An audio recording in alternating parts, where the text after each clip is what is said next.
जी अस्सलाम वालेकुम जी, welcome to Qazi speaks. मैं उम्मीद करता हूँ आप सब लोग बिल्कुल खैरियत से होंगे और यकीनन आप लोगों का आज का दिन भी ट्रेडिंग के लिहाज से अच्छा गुजरा होगा। तो चलें जी, ज़रा एनालिसिस करते हैं, समरी पे नज़र मारते हैं मार्केट हमें क्या कहती है। तो मार्केट में अगर आज देखें तो 1400 पॉइंट ऐड हुए हैं। 1,19,961 पे क्लोजिंग मिली है। 1,19,990 का मार्केट का हाई लगा है और एज एक्सपेक्टेड मेरा आइडिया था कि मार्केट 1,20,000 को टच कर सकती है और चलें मार्केट ने आज 1,20,000 को टच भी किया है। अब कल का दिन जो है 1,20,000 से ऊपर क्लोजिंग भी आ सकती है और 309 मिलियन का वॉल्यूम है। अब 1,21,000 की तरफ भी जाना चाहिए मार्केट को। PRL है जी 2.5 रुपये दोबारा ऐड कर गया है। 50 मिलियन का वॉल्यूम है। सीनर्जी पॉजिटिव है जी। के इलेक्ट्रिक चला हुआ है। कोसम आज आपका चला है कुछ ना कुछ। प्रेमा आज आपका कैप है। प्रेमा आप कल बताया था मैंने आपको, अब जुआ चल रहा है इसके अंदर। SSGC आपका 1 रुपये ऐड कर गया जी। 25 मिलियन का वॉल्यूम है। वेव्स आपका पॉजिटिव है। 21 मिलियन का वॉल्यूम है। बैंक ऑफ पंजाब आपका पॉजिटिव है। PPL आपका दोबारा पॉजिटिव है जी। WTL आपका पॉजिटिव है।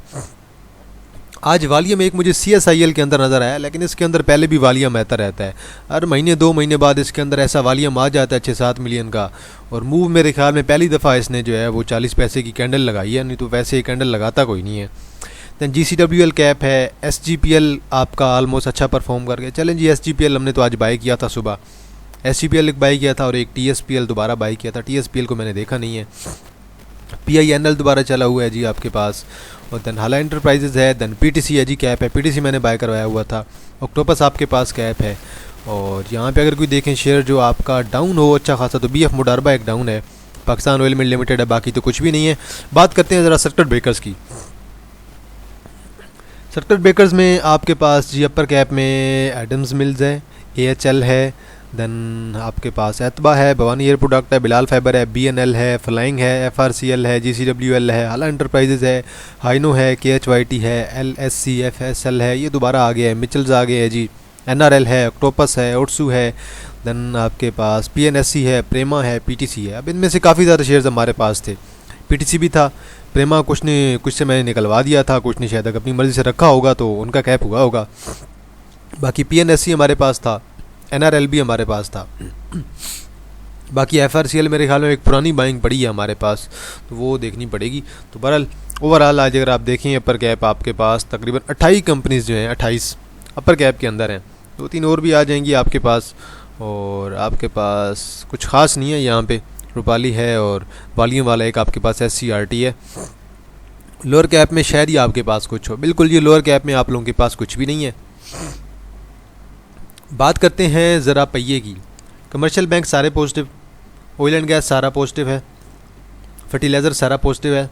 सीमेंट में सिर्फ लकी सीमेंट आज नहीं चला, कोई बात नहीं, लकी भी चल जाएगा। और लकी जब चलेगा तो इंशाल्लाह मार्केट आपकी बहुत अच्छा परफॉर्म करेगी मज़ीद। पावर आपका सारा चला हुआ है। पावर के अंदर कल स्ट्रॉन्ग बाइंग थी। इन्वेस्टमेंट बैंक आपका एंग्रो होल्डिंग चला हुआ है। टेक्नोलॉजी चला हुआ है। ऑटोमोबाइल मिलर ट्रैक्टर डाउन है। ऑयल एंड गैस चला हुआ है। फार्मा चला हुआ है। फूड भी चला हुआ है। देखिए जी, मेजर पॉइंट्स ऐड किए हैं आपके UBL ने बैंकिंग में से। एंग्रो होल्डिंग ने 142, UBL ने 233, हब पावर ने 113, एफर्ट ने 96, मिजान बैंक ने 80, PPL ने 75, अटक रिफाइनरी ने 72, PSEL ने 55, PSO ने 52, PTC ने 43। अब अच्छी बात यह है कि हमारे पास अटक रिफाइनरी भी पड़ा हुआ था। दोनों रिफाइनरी हमारे पास थी, बल्कि नेशनल रिफाइनरी भी हमारे पास है और अटक रिफाइनरी भी है। दैन सीनर्जी भी है हमारे पास और चौथी हमारे पास PRL हमारे पास नहीं है। ये 3 हमारे पास हैं। लकी सीमेंट ने 52 पॉइंट्स निकाले हैं।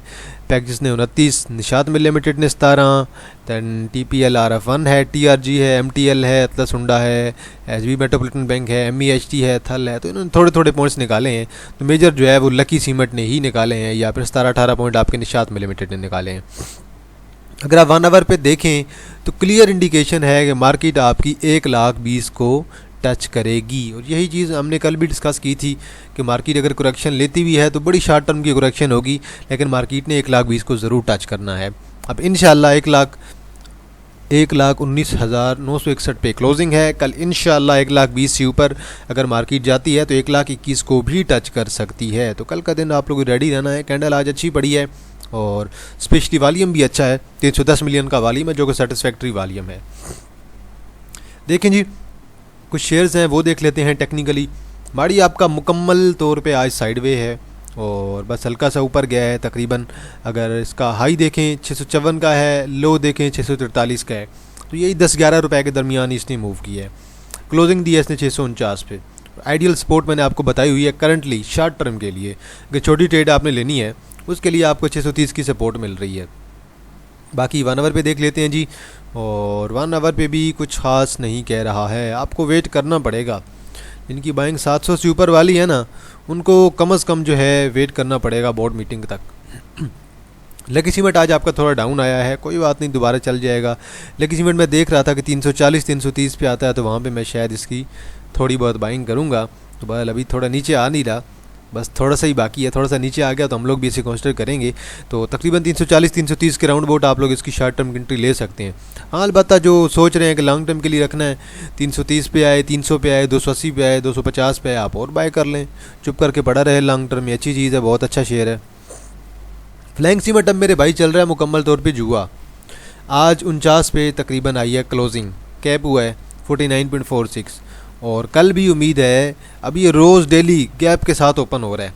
अब कल उम्मीद है कि मे भी जो है 53, 55, 58 की तरफ जा सकता है, मतलब इस तरह gradually Aahista Aahista.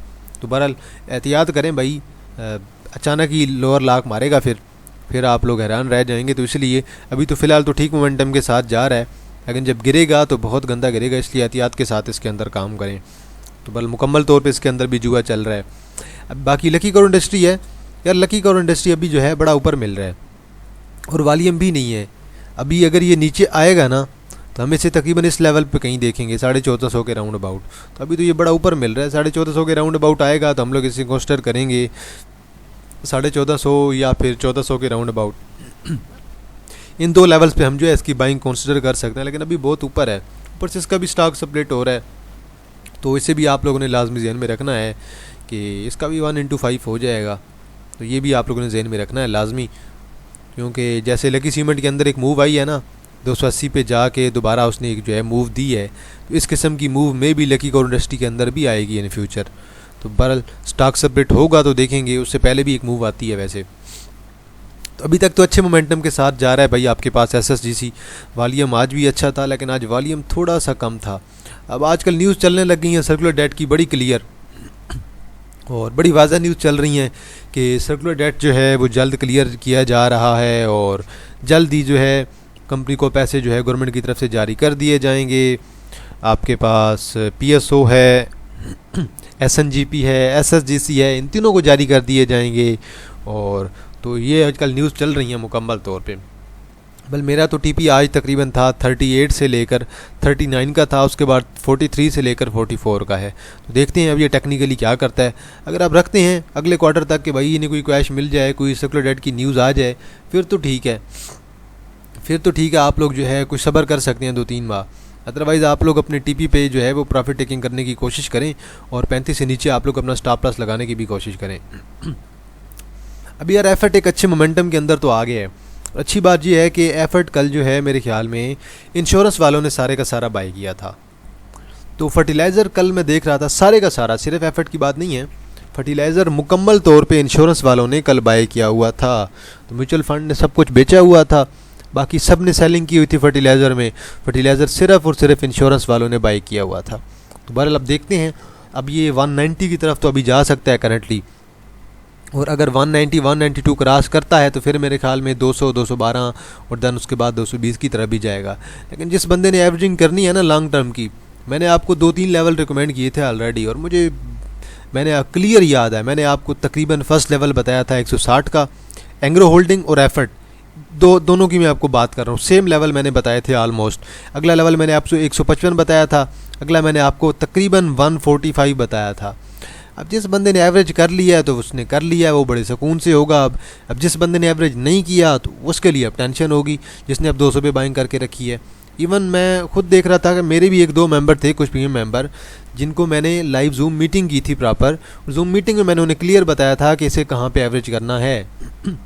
Same case हुआ एंग्रो होल्डिंग वाला, सेम मैंने उनको यही चीज़ जूम मीटिंग के अंदर बताई है कि भाई हम इस तरह से एवरेज करेंगे, इस लेवल पे आपने करनी है। तो बहरहाल आजकल असल में आपको पता है कि मेजर जो लोग हैं ना वो बस कहते हैं कि शेयर अगर नीचे चला गया तो पड़ा रहे, अब हमने एवरेज नहीं करना, बस ठीक है पड़ा रहे लॉन्ग टर्म में, वो एवरेज करना पसंद ही नहीं करते हैं। इसी वजह से बाद में फिर उन्हें टेंशन होती है, बाद में उनका शेयर फिर जब आहिस्ता आहिस्ता ऊपर निकलने लग जाता है ना, शेयर के प्राइस के बाइंग प्राइस के करीब जाने लग जाता है, फिर उन्हें टेंशन होती है कि यार हमने एवरेज नहीं किया। तो बहरहाल इन लोगों की साइकोलॉजी है, ऐसे जो है थोड़ा इतना जल्दी समझाया नहीं जा सकता, लोगों को क्लियर करना बड़ा मुश्किल होता है काम। तो बहरहाल ये चीज़ें लाजमी ज़हन में रखा करें कि एवरेज जो है हमेशा बहुत ही आइडियल प्राइस पे की जाती है, और प्रॉफिट टेकिंग भी एक जो है मैं कहता हूँ कि एक आइडियल प्राइस पे की जाती है। लाजमी नहीं है कि फ़र्ज़ करें अगर ये शेयर आपका चला जाता है 190 पे पहले आता है, फिर उसके बाद तकरीबन चला जाता है 210 पे, आप अगर फ़र्ज़ करें 210 से पहले निकल जाते हैं, 205-8 पे निकल जाते हैं, तो अब इसका मकसद ये नहीं है कि आपने जो है अपनी एफ़र्ट्स नहीं किए हैं, आपको अपना प्रॉफिट मिल गया। लाजमी नहीं है कि हर बंदे को पीक मिले। अब अगर आप ये सोच रहे हैं कि मुझे भी पीक मिले, हर बंदा कहने लग जाए मुझे पीक मिले, तो पीक कभी किसी को नहीं मिलती है। जहाँ पर निकल रहा है जितना आ गया बस ठीक है, बेहतर है, उस पर खुश हो जाएँ, उसी पर राज़ी रहें तो बहुत होता है। तो बल ये चीज़ें लाजमी देखा करें, एवरेज हमेशा आइडियल प्राइस पे, और देन प्रॉफिट टेकिंग शेयर को निकालना भी एक लेवल पे की जाती है। अभी देखें आप PNSE को, PNSE में खुद 2-3-4 दिन से मैंने खुद रोला डाला हुआ था ग्रुप के अंदर, PNSE ले लो, PNSE ले लो, अच्छा मूव करेगा जल्दी, इसके अंदर मुझे अपर लाक नज़र आ रहे हैं। आज एक अपर गैप आया है, और मैंने तो वैसे ये तकरीबन उस दिन बाय कराया यहीं पे 250-255 के राउंड अबाउट ना मैंने बाइंग करवाई है, और अब इंशाल्लाह एक कैप लगा है। इंशाल्लाह अब हमने इसे अगले क्वार्टर तक रखना है, इसके रिज़ल्ट के आने तक। रिज़ल्ट आएंगे इंशाल्लाह, डिविडेंड भी अच्छा आएगा, और उम्मीद है कि अब ये हमें 300 प्लस दिखाई देगा इंशाल्लाह। अच्छी मूव इसके अंदर एक्सपेक्टेड है मज़ीद।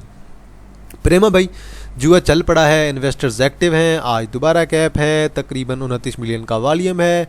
अब अगला एक्सपेक्टेड टारगेट आपका 54 से 55 के दरमियान हो सकता है। 54 से 55 के दरमियान आपका जो है वो टारगेट होगा। स्टॉप लॉस आप अपनी मुताबिक लगा सकते हैं। एचकार भाई, अब देखें मैं दोबारा क्लियर कर दूं आपको एक बात, जो बंदे ये सोच रहे हैं कि एचकार जो है आपको फौरी तौर पे अभी 315 क्रॉस कर जाएगा, 330 पे चला जाएगा, 350-400 कर जाएगा, तो वो ये चीज़ लाजमी ज़हन में रखें कि एचकार जो है लॉन्ग टर्म की चीज़ है, बड़ी स्लो चीज़ है, इसकी बीटा वैल्यू जो है वो बहुत कम है, मतलब कि ये शेयर बहुत स्लो मूव करता है। ये सिर्फ एक जंग की वजह से, पाकिस्तान इंडिया की जो वार बनी हुई थी उस वजह से मूव जल्दी दे गया है, अदरवाइज़ ये चीज़ आपको पता होनी चाहिए, ये बड़ा स्लो शेयर है। तो अभी तकरीबन 330 पे मूव कर रहा है, 303 पे माजरत, और एक्सपेक्टेड अभी जो एक आइडियल इसकी रेजिस्टेंस है ना वो है 315 की। अब अगर ये 315 को क्रॉस करता है तो फिर उसके बाद 330 और 350 की तरफ जाएगा। ये तो हो गई टेक्निकल्स। अब हम ज़रा बात करते हैं फंडामेंटल्स की। इलेक्ट्रिक व्हीकल जो है, EVs जो है, इनकी लॉन्च होनी है। इलेक्ट्रिक व्हीकल अब कब लॉन्च होगी कोई अता पता नहीं है, उसका मॉडल क्या होगा, प्राइस क्या होगी, कुछ नहीं पता है। तो ये जब न्यूज़ आएगी ना कि भाई ये इलेक्ट्रिक गाड़ी लॉन्च करने वाले हैं, ये इनकी गाड़ी है, ये नाम है, ये मॉडल है, ये प्राइस है, और फिर मे भी उसके कुछ वेरिएंट वगैरह भी ये लेके आएँ, तो फिर आहिस्ता आहिस्ता जो है इम्पैक्ट आएगा उस न्यूज़ का, और बड़ा स्ट्रॉन्ग इम्पैक्ट आएगा। तो फिर मैं आपको ये कहूँगा कि यार ये 350 भी करेगा, 400 भी करेगा, लेकिन उस चीज़ के लिए आपको सब्र के साथ इसे रखना पड़ेगा। अगर सब्र है इतना आप लोगों के पास, आप इसे सब्र के साथ रख सकते हैं तो पड़ा रहे। इंशाल्लाह उम्मीद है कि ये शेयर आपको बड़ा स्ट्रॉन्ग जो है कमबैक देगा, और इंशाल्लाह ये शेयर आपका 350 के बाद शेयर आपका 400 भी करेगा। तो बहरहाल 400 के बाद भी बुलिश रैली आ सकती है, सिर्फ 400 की रैली नहीं है, 400 के बाद भी आ सकती है। बल इसने 400 की तरफ तो जाना ही है। तो बहरहाल ये लॉन्ग टर्म की चीज़ है, एक साल बाद अगर 400 कर जाता है, 400 के बाद देन आपका ये शेयर इंशाल्लाह स्ट्रॉन्ग बुलिश हो जाएगा। तो बल आज के लिए इतना है जी।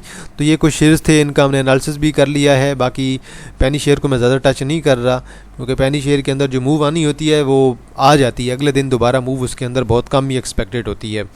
तो बहरहाल आप लोगों की नज़र में अगर कोई शेयर हुआ, आप लोगों ने कमेंट सेक्शन के अंदर ज़रूर मेंशन करना है। वीडियो आज मैं ज़्यादा लेंथी नहीं कर रहा, क्योंकि ऑलरेडी जो है 4 हो रहे हैं, तो वीडियो जो है आप लोगों को जो है तकरीबन 4:30 तक ताकि मिल जाए। तो बहरहाल अगर आप लोगों की नज़र में कोई शेयर होता है, आप लोगों ने कमेंट सेक्शन के अंदर मेंशन करना है, मैं उस पर अपना एनालिसिस ज़रूर कर दूंगा। और जो लोग नए हैं उन लोगों ने काजी स्पीक्स को लाजमी सब्सक्राइब कर लेना है, कमेंट सेक्शन में अपनी राय देनी है। वीडियो अच्छी लगती है लाइक करें, वीडियो बुरी लगती है आप लोग डिसलाइक भी कर सकते हैं। तो आज के लिए इतना है जी। तो इंशाल्लाह जी आप लोगों के साथ दोबारा मुलाकात होगी एक नई वीडियो के साथ। तब तक आप लोग अपने ख्याल रखिएगा। अल्लाह हाफिज़, फ़ी अमान अल्लाह।